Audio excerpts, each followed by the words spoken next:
Assalamualaikum warahmatullahi wabarakatuh. Perkenalkan, nama saya Aryo Sarip dari UP PJJ Pontianak, di mana di sini saya akan mengerjakan tugas 3. Untuk jawaban yang pertama yaitu mengapa tujuan komunikasi yang jelas merupakan hal yang penting. Tujuan komunikasi yang jelas merupakan hal yang penting karena beberapa alasan.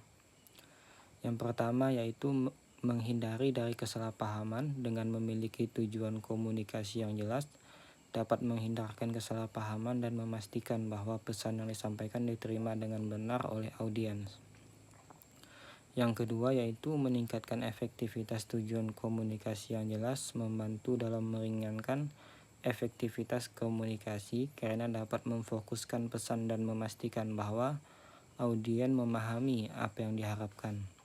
Untuk yang ketiga yaitu untuk menghemat waktu dan sumber daya. Dengan memiliki tujuan komunikasi yang jelas dapat menghemat waktu dan sumber daya yang digunakan untuk komunikasi karena dapat memprioritaskan pesan dan memastikan bahwa audien menerima informasi yang relevan.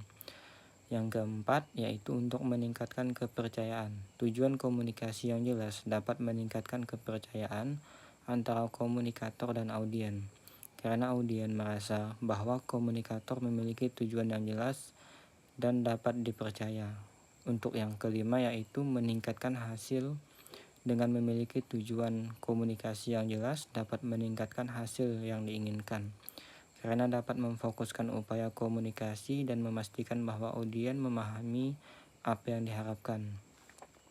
Dengan demikian, memiliki tujuan komunikasi yang jelas sangat penting untuk mencapai keberhasilan dalam komunikasi. Untuk pertanyaan yang kedua yaitu kategori adaptor. Mana yang membutuhkan perhatian dari penyuluh? Jelaskan alasannya. Kategori adaptor yang membutuhkan perhatian dari penyuluh adalah early adopter dan late majority. Early adopter, mereka adalah kelompok yang memiliki minat besar terhadap inovasi dan teknologi baru. Mereka membutuhkan perhatian dari penyuluh karena mereka memiliki pengaruh besar dalam masyarakat dan dapat mempengaruhi orang lain untuk mengadopsi inovasi. Mereka membutuhkan informasi yang akurat dan mendalam tentang inovasi untuk memastikan bahwa mereka membuat keputusan yang tepat. Late majority, mereka adalah kelompok yang lebih skeptis dan membutuhkan bukti yang lebih kuat. Sebelum mengadopsi, mereka membutuhkan perhatian dari penyuluh karena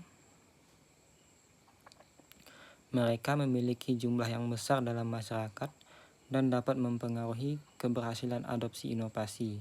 Mereka membutuhkan informasi yang jelas dan meyakinkan tentang manfaat dan kelebihan inovasi yang memastikan bahwa mereka membuat keputusan yang tepat.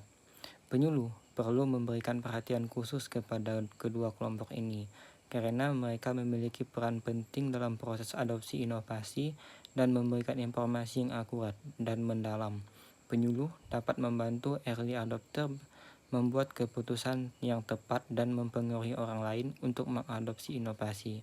Sementara itu, penyuluh dapat membantu late majority dengan memberikan bukti yang kuat dan informasi yang jelas tentang manfaat inovasi sehingga mereka dapat membuat keputusan yang tepat.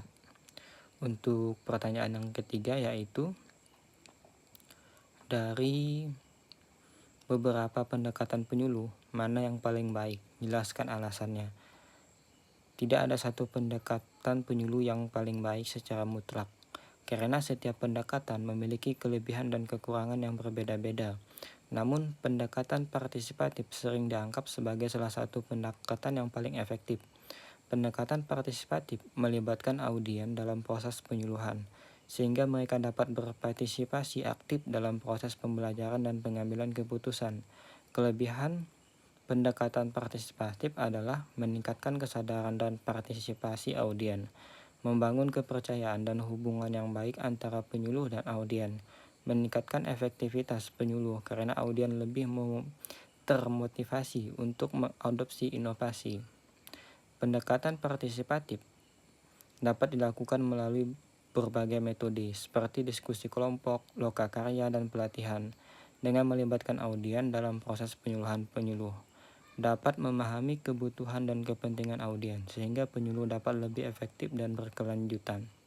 Namun, perlu diingat bahwa pendekatan yang paling baik akan tergantung pada konteks dan kebutuhan spesifik audien, sehingga penyuluh perlu memilih pendekatan yang paling sesuai dengan kondisi audien.